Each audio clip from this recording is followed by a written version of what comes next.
Hey, it's Jordan with 2YT Politics. I am here at the capital of Wisconsin in Madison, and I'm here with a fine Young Turks viewer and also somebody who's been here many times, sometimes welcome, often not welcome.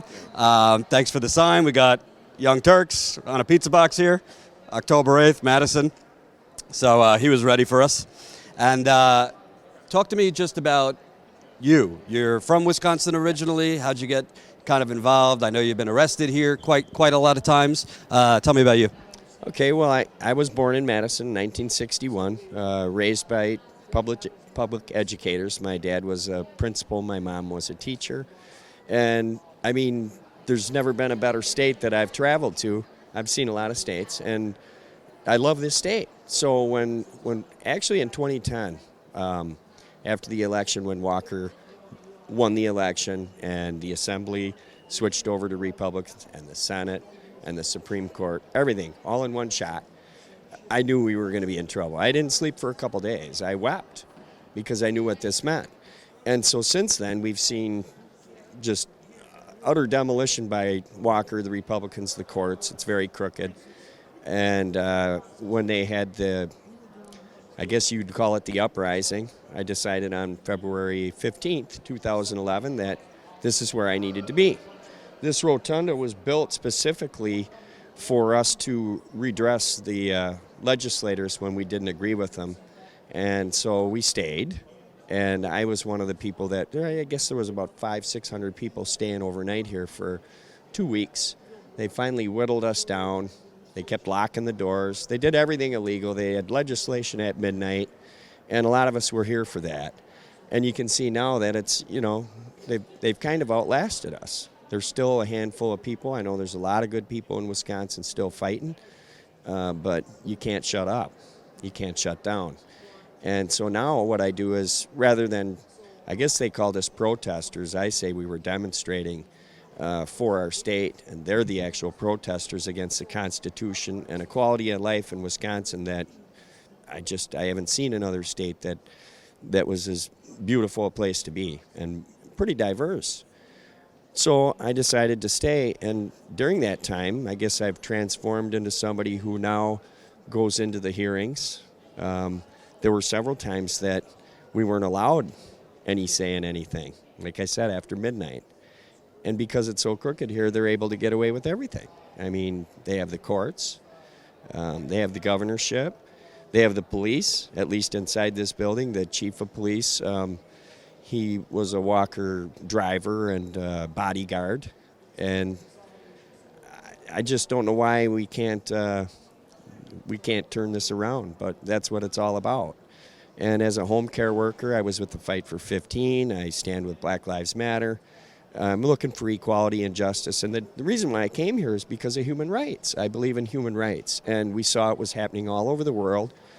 But to see it happen in Wisconsin, and specifically in Madison, was just something that I could not tolerate, and I'm not going to quit till we get it changed. And most people know about Walker's assault on labor unions and collective bargaining, but he's done a lot of other things as well.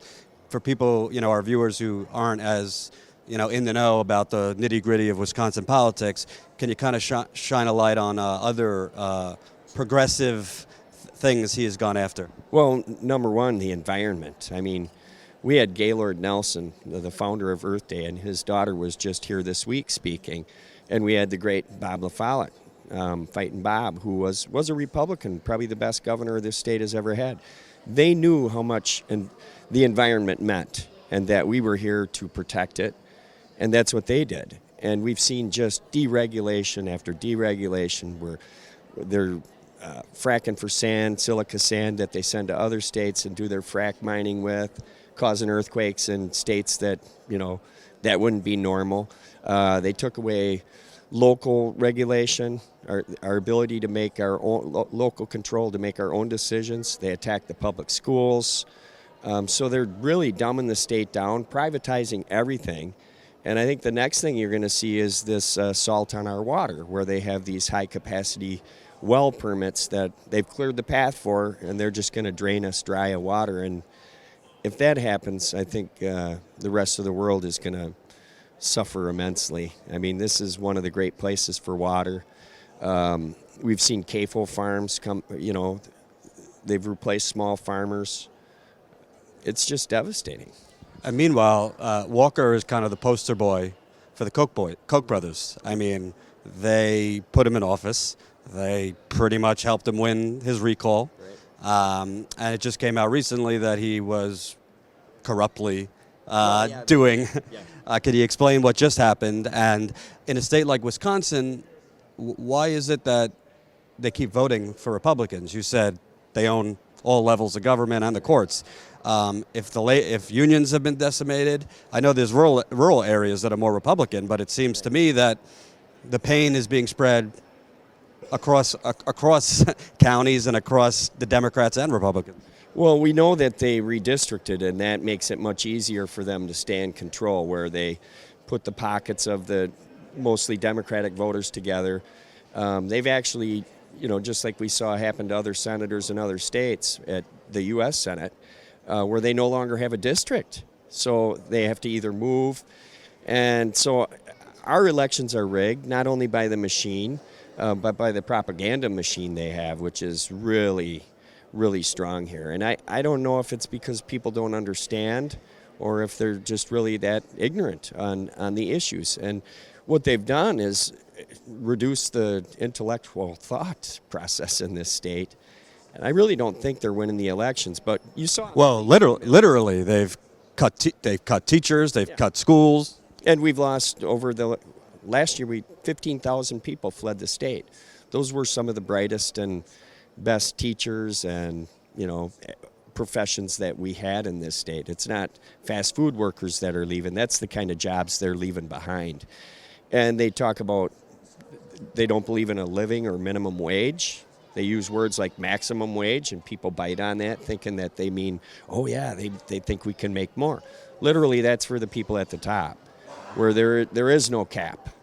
But we just saw the leaked emails that show the corruption between the courts, mainly with the David Prosser, and how the paper in Madison said that, even in the recent story when they talked about the leaked emails connecting them. Explain that to the audience. Okay. Well, what the leaked emails show. Well, it shows that Walker was, not only collecting money on the taxpayer dollar, I mean, in the first John Doe and the second John Doe, that he was directly coordinating with these outside groups to keep him and the other senators elected. And they pretend like, then they pass legislation to make it basically legal, even though at the federal level it's not. So then you go to the federal courts, and because it's 4-4, because Obama can't appoint a fifth one, which probably could have turned that around. But David Prosser was key to this, because had he not won his election, a lot of this would have been struck down in our state Supreme Court. So when you have the Wisconsin State Journal saying that, well, yeah, they were actually running a campaign to say we should get on these right-wing stations and say that there's voter fraud, when actually it was election fraud, but so that Prosser could keep his victory. He didn't win. Kloppenburg won. It wasn't until the next day that the corrupt Waukesha County clerk, Kathy Nicholas, found a bag of improperly tagged open bag of votes that, after the recount, gave Prosser the win. So, I mean, you can just follow it. You'd have to be an idiot not to know that this was stolen, and so many other elections as well. I don't think Walker won the recall. In fact, I don't even think he won his first election, and I don't think he won his second election. Just when you have almost 1 million people go out and sign a recall against him, and many of these were first-time voters, of people that had voted Republican in the past but were angry because their girlfriend or their wife had been attacked, either a nurse or a teacher or a public worker, a state worker, city workers. I just don't see how he could have won that. And I think that's the biggest problem we have right now, is that we can't win an election because they're not fair. Now we're seeing that the absentee votes maybe hundreds or thousands won't be counted.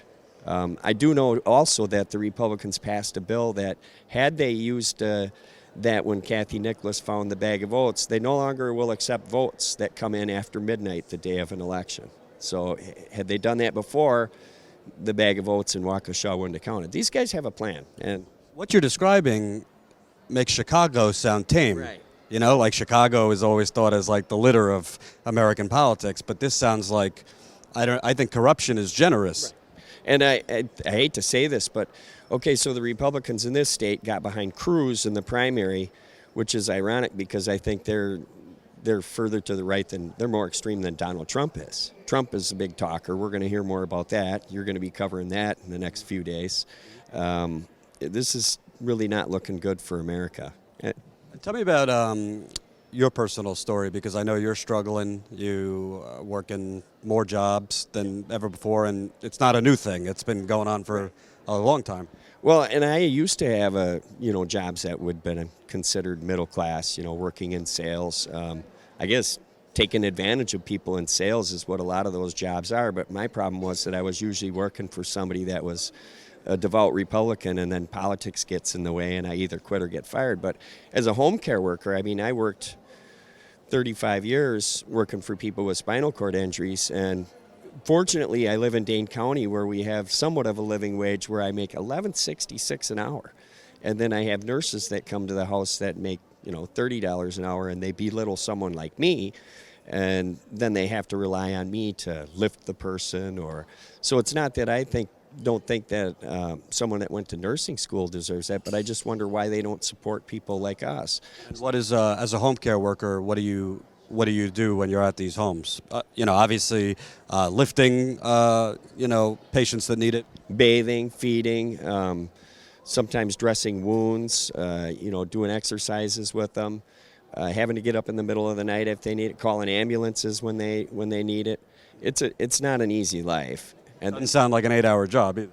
No, I mean you need to work like 60 hours a week if you want to. In Milwaukee, it's even worse. I mean, Walker attacked the transportation system there when he was the Milwaukee County executive, made it harder for people in the inner city to get about and pay for buses, so the buses head to the suburbs, and then they have to try and travel 2 or 3 hours in between clients. You only work 3 or 4 hours usually at one house, then have to go do another one.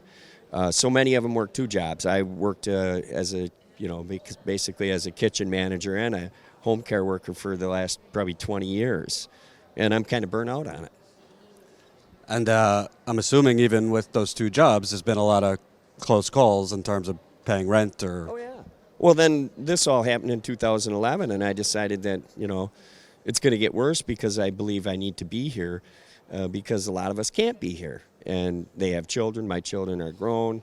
My parents supported when I came here. And so literally it's been 5 years for me of making sure that somebody's here.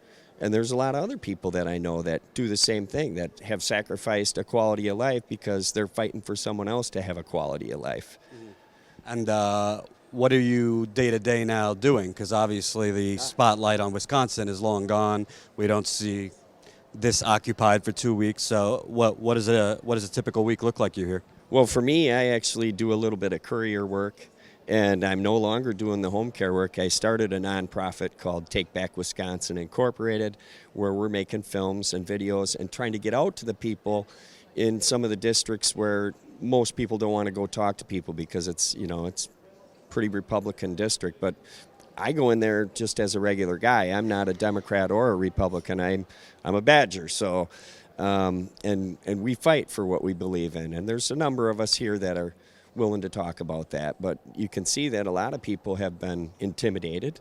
I mentioned, we lost 15,000 people, but Walker's setting a record every year now, where it was 3,000 left, then 7,000, then 8,000. We've lost 33,000 people since he's been the governor. That's never happened in Wisconsin. Wisconsin was always a state that the population grew because everybody wanted to come here.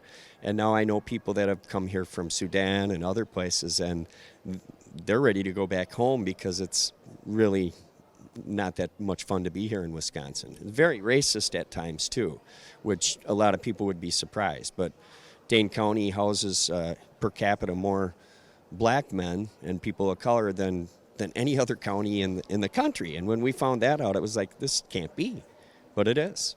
So when you look at Walker, the typical playbook on steroids: tax cuts for the rich, tax cuts for the corporations, lay off the teachers, lay off the firefighters, lay off the police, assault collective bargaining. There must have been an explosion in jobs, right? It's so easy to get a job in Wisconsin. Yeah, there has been an explosion in other states surrounding us and other countries. We sing songs about that here at the Capitol. There is a sing-along group that's been here for, I think it's 1,455 days. I know it's a world record, and it'll probably continue till we get this resolved, and that may never happen. But they also decided that you don't need to take civil servant exams. It's going to be based on these resumes, and that opens the door for cronyism. And the ironic part about Walker is that, first of all, he couldn't pass a civil servant exam, and he doesn't have a resume. He talks about working at McDonald's, Red Cross. He's been on the tax dollar ever since, and he hasn't served the people well. But I think when he was considered, he's definitely going to be the Republican nominee, it seems like 10 years ago, but only last year, it was mentioned Wisconsin, I think, was like 47th in the country in job creation or some low number, the deficit, all these things. So obviously what he's doing, other than being, in my view, immoral, economically has decimated the state. Oh, absolutely. I mean, now we see that we're not going to have our highway projects finished. One coming in to Madison, one of the main corridors, Verona to Madison, and into Milwaukee. Those are going to be put on hold for another 2 years, so that means they won't be finished for 4 or 5 years. It's very dangerous. You got all kinds of corridors and barrels up, nobody working. These are all jobs that we would have had, except Walker raided the transportation fund, hundreds of millions of dollars, gave a lot of that to the WEDC, Wisconsin Economic Disaster Corporation, I call it. But what they did with that was pay off their cronies. I mean, we've seen guys get loans from them for millions of dollars and no underwriter work, no records of it, where literally the guy was already in court for fraud and he's paying off a Maserati in Missouri. So it's pay to play in Wisconsin. And Walker had to sell his house. So here's a guy that we pay him $144,000 a year on tax dollars, and his wife is saying, well, he needs to get in the private sector to make some real money. And now he lives at the mansion. So now I guess maybe we should rise up and protest in front of his place every day. He was never there before, and he's been around the Capitol a little bit more recently, but literally you could see him here maybe 4 or 5 times a year. Put up what used to be a holiday tree is now a Christmas tree. We've seen the infusion of religion and politics in this state like we've never seen before. They wanted to pass bills for gender identity things. You can't use this bathroom. You can't use that one. They've cut food share, and yet the legislators get $88 a day, and in some cases the assembly $139 a day for food and gas and parking. Don't have to. The legislators get food stipends? Yes. Yep. My understanding is the Senate is still at $88. The Assembly, they've done such a great job that, they can say they stayed overnight, and they don't have to have receipts for any of this stuff. So while they attacked food share and said that, poor people, they've cut them down to $60 a month, a lot of them, family of 4, $60 a month, and these guys get $88 to $138 a day. So no receipts, meaning it's just the honor system. We're just assuming they're only spending $88 as opposed to taking out their donors for a nice steak dinner. My understanding is that, if they just come into the building and they're here in their office, they can count that as a day to, and we're going to do some more of that. See, that's what I'm doing now. That's what my full-time job now is, to, just go after them, find out where the money's going, and try and get to the other people and tell them this is what's happened. And I'm not running for office. I don't have a lot of money. We're doing this on our own time. It's a lot of work, but it's worth it, and it's the right thing to do. So this week I've been going across started in Pennsylvania and then across the Midwest to try to spotlight what Bernie talked about, the disappearing middle class. And I think what's interesting about Madison and Wisconsin, every place I've been has different factors, offshoring of jobs, assaulting labor unions, the crime, all these things. But I feel like Madison and Wisconsin kind of have all of that mixed into one big bowl. Can you kind of talk about broader picture? What is Wisconsin? Where does that fall into the disappearing middle class, different than other areas? Well, I've been throughout the Midwest and seen the crumbling infrastructure in all the other cities. I think we're just becoming more like one of these impoverished states, and I don't think we can withstand it much longer. I mean, they've literally robbed us of our jobs, of our future. We've mentioned education. I think what they've done is they've put us on the bottom rung. I mean, we're now like some of these southern states where they kicked away federal dollars. I mean, we could have had high-speed rail. We could have had internet going to the northern part of the state, but that would educate people. See, so it's a dumbing down that's really put us where we're at, and I just don't know how we can stop it. And what is their ultimate goal? What obviously they are, Republican, probably from the Ayn Rand school of thought. Obviously, the Koch brothers don't believe in government, and they pretty much run the state.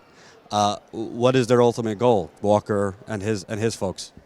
Well, to seek higher office for one thing, but after they destroy the state, they'll just move on to another one. We've seen a number of people. I mean, what in the end, what are they trying to do through their policies, whether it's Wisconsin or nationally?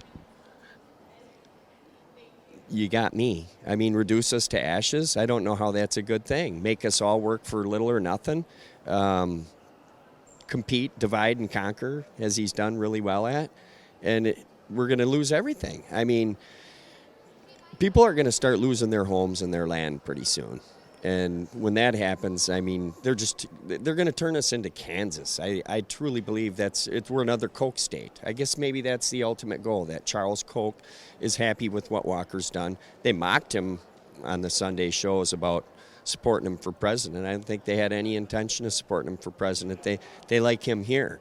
And Scott Walker is a totally non-accomplished, not just governor, but working person.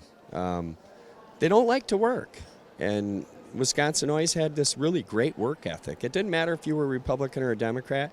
We always worked together. We were always neighbors. And that's all been taken away. So I think that's the ultimate goal, is to just keep us all blaming each other instead of finding solutions in a better way. I don't know what the answer is. And my assumption is wherever you go in the state, like we've seen in Illinois, Ohio, you see a lot of closed down buildings, boarded up shops, and a lot of areas that look like a ghost town. And all the small businesses have been wiped out with, the super Walmarts and the CAFOs taking the small farmers out. I mean, the small farmers fought for higher milk prices in this state for years and years and years. And now that all the small farms are gone, they finally raised the price of milk. And, I mean, you can go to our fairs, our state and county fairs in the state. This was the dairy state. Literally, every cream puff you eat at these fairs, the dairy product is coming from Illinois. I grew up in a small town that had 6,000 people in it, and we had 2 dairies. So I think the best way to resolve this is to create the co-ops and rely on us and take back our local control. But that's going to be hard to do since they've legislated against that. And they decide what's best for a community that they don't even live in. It's pretty devastating. We'll keep in touch, so when your media organization's up and running, I could share where people can find your stuff. Well, if you need any updates from what's going on in Wisconsin, I'll probably try and start doing a little 2-minute take back Wisconsin every day or something, because there's plenty to talk about. Thanks, Ben. Appreciate it.